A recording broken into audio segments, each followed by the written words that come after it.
On behalf of Rafi securities Mohammad Huzaifa आप सब लोग की खिदमत में हाजिर है। जेसी अंडर इंडेक्स की बात करें तो स्टार्ट हम लोगों ने बड़ा ज़बरदस्त किस्म का पॉजिटिव स्टार्ट देखा था।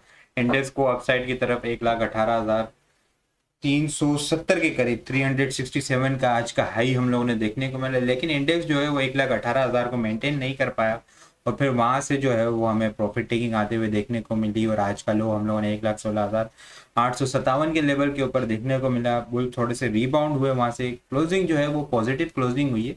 इंटरडे टर्म्स के ऊपर इंडेक्स ने 1359 पॉइंट्स ऐड किए थे, लेकिन क्लोजिंग जो है वो 111 पॉइंट की नेट बेसिस के ऊपर हमें क्लोजिंग होते हुए देखने को मिली है। इंडेक्स की क्लोजिंग 1,17,119 के लेवल के ऊपर क्लोजिंग देखने को मिली है।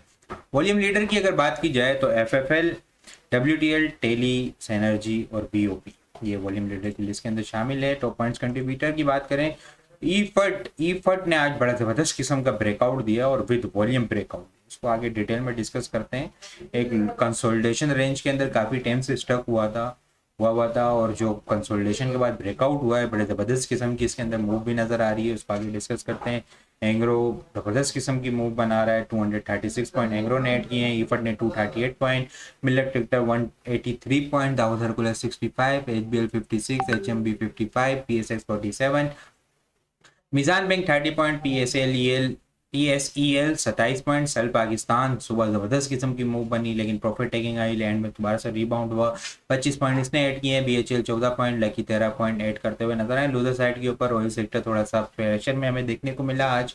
ओजीटीसी, पीपीएल, मारी, पीएसओ थोड़ा सा जो है वो प्रेशर के अंदर और प्रॉफिट टेकिंग होती हुई देखने को मिली। ओजीटीसी ने 111 पॉइंट लूज किए हैं, पीपीएल ने 105 पॉइंट, मारी ने 104 पॉइंट, पीएसओ 90 पॉइंट, हपावर्स 23, इंडस 43, मेपल लिफ्ट 32, डीजे ने फिर आज जो है वो ट्रेंड लाइन से रेजिस्टेंस ली और फिर जो है वो थोड़ी सी प्रॉफिट टेकिंग होते हुए देखने को मिली। 28 पॉइंट इसने लूज किए हैं। Cherat 27, FCCL 27, MCB 25, ISL 23, Sazgar 20 point lose करता हुआ हमें नजर आया है। इंडेक्स की कैंडल देखें तो ग्रेस्टोन डोजी कैंडल बनते हुए देखने को मिली और वो बिल्कुल टॉप के ऊपर बनते हुए देखने को मिली है। वॉल्यूम जो है वो पिछले 3 दिन देखें तो लगातार जो है वो कम होते हुए नजर आ रहे हैं। आज के इंडेक्स के अंदर हम लोगों ने 383.715 मिलियन वॉल्यूम का काम देखा है। लास्ट ट्रेडिंग सेशन के अंदर हम लोगों ने 465.17 मिलियन वॉल्यूम का काम देखा था। लास्ट ट्रेडिंग सेशन के मुकाबले में अगर वॉल्यूम को कंपेयर किया जाए तो 81.46 मिलियन वॉल्यूम हम लोगों ने कम देखी और अगर ये परसेंटेज में देखा जाए तो 17.5% वॉल्यूम हमें जो है वो कम जनरेट होते हुए नजर आए हैं। इंडेक्स जो है वो अपने हाईएस्ट लेवल के ऊपर जो है वो अभी जाके खड़ा हुआ है और जो है वहाँ पे हमें ग्रेस्टोन डोजी आज इंडेक्स ने 1000 पॉइंट 1360 पॉइंट के करीब जो है वो गेन किए, लेकिन जो है वो फिर दोबारा से सारे लूज होते हुए नजर आए।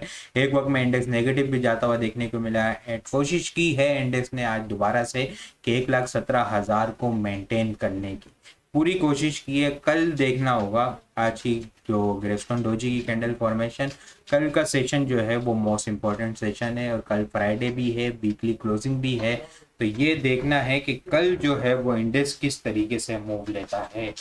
क्या इंडेक्स जो है वो अपसाइड के ऊपर मूव लेगा या डाउन साइड के ऊपर मूव लेगा, तो वो जो है वो शॉर्ट टर्म की डायरेक्शन जो है वो डिसाइड करेगा। इनिशियल सपोर्ट तो जो है ना आज का लो जो है वो इंडेक्स को ब्रेक नहीं करना चाहिए। ग्रेस्टोन डोजी की जो नीचे की जो लेंथ है, ठीक है, उसको ब्रेक नहीं करना चाहिए। 1,16,860 के लेवल को, 1,16,850 के लेवल को ब्रेक नहीं करना चाहिए। क्लोजिंग बेसिस के ऊपर तो एटलीस्ट इस लेवल से ऊपर ही होल्ड होना चाहिए, इस लेवल से नीचे नहीं होल्ड होना चाहिए। अगर ये ब्रेक होता है तो इनिशियल जो है वो 1,16,600 का एक लेवल है, वो एक इनिशियल सपोर्ट जो है वो इंडेक्स को प्रोवाइड कर सकता है। यहाँ पे जब इंडेक्स जो है वो कंसोलिडेशन रह रहा था, कल का सेशन अगर हम लोग याद हो आप लोग को, तो 1,17,100 और 1,16,600 जो है वो इसी रेंज के अंदर स्टक हुआ था। तो ये जो 1,16,600 जो है वो एक स्ट्रॉन्ग सपोर्ट एरिया है इंटरडे टर्म्स के ऊपर। ये ब्रेक होगा तो फिर जो है वो हमें थोड़ी सी जो है वो एग्रेसिव प्रॉफिट टेकिंग आते हुए देखने को मिल सकती है 1,16,000 तक। 1,16,000 के बाद अगर हम लोग देखें तो ये ब्रेक होगा तो फिर नेक्स्ट ट्रेंड लाइन की सपोर्ट ये 1,16,000 के पास ट्रेंड लाइन की सपोर्ट है, ये ब्रेक होगी, इसको ब्रेक नहीं करनी चाहिए इंडेक्स को। अगर ब्रेक होगी तो फिर 1,15,000 तक इनिशियल इंडेक्स आता हुआ नजर आ सकता है। ट्रेंड डायरेक्शन जो है वो ग्रेवस्टोन डोजी की कैंडल की फॉर्मेशन है, इसको इंडेक्स जो है वो अपसाइड के ऊपर ब्रेक करेगा।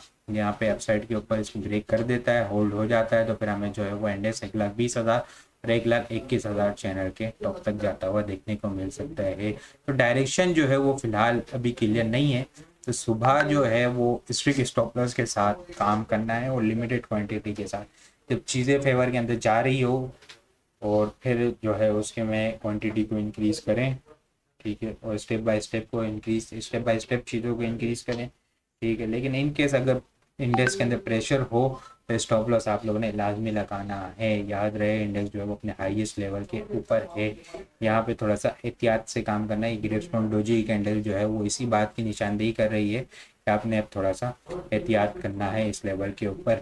आइटम को अगर मैं डिस्कस करूँ तो ईफर्ट ने बड़ी ज़बरदस्त किस्म का ब्रेकआउट दिया। ये कंसोलिडेशन देखें आप कि ऑलमोस्ट जो है वो अक्टूबर के स्टार्ट से अक्टूबर, नवंबर और दिसंबर 3 महीने की यहाँ पे एक अच्छी कंसोलिडेशन हुई है इस रेंज के ऊपर। और फिर इसके बाद जो है ना वो आज हमें ब्रेकआउट देखने को मिला है और विद वॉल्यूम ब्रेकआउट हुआ है ज़बरदस्त किस्म का। आज जो है वो नेट बेसिस के ऊपर इसने 12 रुपीज़ का गेन देखने को मिला है। फ्लैग पैटर्न की फॉर्मेशन है अपसाइड के ऊपर, इंशाल्लाह 234 फर्स्ट टारगेट होगा, 234 के बाद 250 और फ्लैग पैटर्न के अकॉर्डिंग 270 तक का इसका पोटेंशियल है। बाइंग ऑन डिप वाली स्ट्रेटेजी होगी। स्टॉप लॉस जो है वो यहाँ 203 से नीचे का इसका क्लोजिंग बेसिस का स्टॉप लॉस होगा। इसके अलावा मैं अगर डिस्कस करूँ तो सल पाकिस्तान ने भी आज बड़ी ज़बरदस्त किस्म की मूव दी है। मूव देने के बाद जो है वो प्रेशर आता हुआ देखने को मिला। एक और शेयर है जो ज़बरदस्त किस्म की मूव इसके अंदर एक्सपेक्टेड है, अगर मैं आप लोग के साथ डिस्कस करूं यहाँ पे, तो TSPL ट्राई स्टार पावर जो है वो डबल बॉटम बनाता हुआ नज़र आ रहा है और बुलिश डाइवर्जेंस बनती हुई नज़र आ रही है। इसके अंदर बाइंग ऑन डिप वाली स्ट्रेटेजी होगी। एक अच्छी करेक्शन ये ले चुका है, यहाँ से ऑलमोस्ट जो है वो 16-17 रुपये के पास से इसने करेक्शन ली है और अब 5 रुपये के ऊपर जाके जो है वो इसकी करेक्शन रुकती हुई नज़र आ रही है और यहाँ से जो है वो रिबाउंड होता हुआ नज़र आ रहा है। बाइंग ऑन डिप स्ट्रेटेजी होगी। 5 रुपये का इसका क्लोजिंग बेसिस का स्टॉप लॉस होगा। अपसाइड के ऊपर इनिशियल 7 रुपये का टारगेट होगा। इसको अगर वीकली बेसिस के ऊपर मैं भी आप लोग को बताऊं तो वीकली बेसिस के ऊपर भी एक अच्छी ट्रेंड लाइन की सपोर्ट है, जो कि ट्रेंड लाइन की सपोर्ट से ये अब रिबाउंड होता हुआ नज़र आ रहा है। ये एक अच्छी वीकली बेसिस के ऊपर जुलाई 2019 का बॉटम, यहाँ पे जून 2022 का बॉटम और अब यहाँ पे जो है वो अक्टूबर से लेके जनवरी तक ये एक बॉटम बनाया है इसने और भी अब जो है वो रिबाउंड होता हुआ नज़र आ रहा है। वीकली बेसिस के ऊपर भी आप लोग आगे से ही देखें तो बुलिश डाइवर्जेंस बनती हुई नज़र आ रही है, ठीक है। एक अच्छी मूव इसके अंदर बन सकती है अगर होल्डिंग पर्सपेक्टिव से भी देखा जाए, लेकिन उसके लिए लाजमी है कि स्टॉप लॉस 5 रुपये का इसका क्लोजिंग बेसिस का स्टॉप लॉस हो। 7 रुपये इनिशियल अपसाइड टारगेट होगा। 7 रुपये के बाद जो है 8 रुपये 20 पैसे, 8 रुपये 20 पैसे को अबूर कर लेता है तो फिर 10 रुपये से 11 रुपये तक की मूव इसके अंदर अगर होल्डिंग पर्सपेक्टिव से देखा जाए तो इसके अंदर पोटेंशियल जो है वो बनता हुआ नज़र आ सकता है। इसके अलावा एक और पेन स्टॉक अगर मैं आप लोगों के साथ डिस्कस करूं तो बिलाल फाइबर है, ठीक है। उसको भी हम लोग देखें डेली बेसिस के ऊपर तो एक अच्छी करेक्शन लेने के बाद कंसल्टेशन होने के बाद रिबाउंड होता हुआ नज़र आ रहा है। RSI भी बुलिश डाइवर्जेंस है, लेकिन वॉल्यूम जो है वो थोड़े से इसके अंदर इलिक्विड स्टॉक्स है तो विद स्ट्रिक्ट स्टॉप लॉस के साथ काम करना है। कल के लिए जो टॉपिक्स होंगे वो ईफर्ट, EPQL, TSPL, सल Pakistan, NetSol, Bilal fibre और CWSM, ये जो है वो कल के लिए टॉपिक्स हैं। इसके अलावा भी बहुत सारी चीज़ें हम टेक्निकल ग्रुप के अंदर शेयर कर रहे होते हैं। वो सारी चीज़ें भी अगर आप लोग हासिल करना चाहते हैं तो हमारे पास अकाउंट ओपन करवा सकते हैं। अकाउंट ओपन करवाने के लिए व्हाट्सअप नंबर के ऊपर कॉन्टैक्ट करेंगे तो वहाँ पे आपको सारी डिटेल मिल जाएगी। बाकी आपको वीडियो किस तरह लग रही है कमेंट में लाजमी बताएं। वीडियो पसंद आई हो तो लाइक और शेयर करना मत भूलिएगा। अपनी दुआ में खास याद रखिएगा। खुदा हाफिज़।